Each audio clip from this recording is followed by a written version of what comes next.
All right, so one way to work out the upper back, so we really want, a lot of people tend to have a little bit kind of kyphotic, kind of pulled over, you know, they have tight pecs or whatever, but it's usually some weakness back in the upper back. It doesn't necessarily have to be shoulder blade weakness.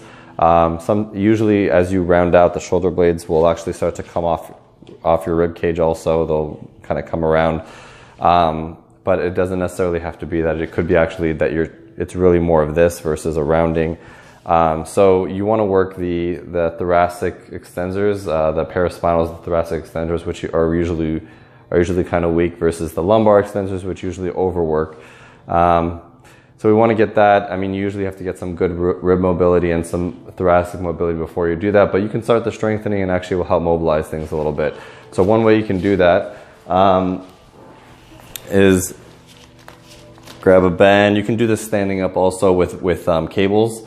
It's just another way to do it. But we always want to tuck in your abdominals, mainly because you don't want it to translate force into more of an arch. We really want to isolate it to the upper back.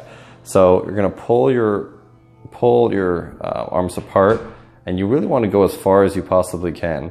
Now sometimes people are so tight that as they pull down, it'll turn into a shrug because they just don't have the mobility to do it. So you can start out over here, and little by little, just to train the muscle. You really want to make sure the muscles are between the shoulder blades. You don't want it going into your neck. You don't want so much into your arms.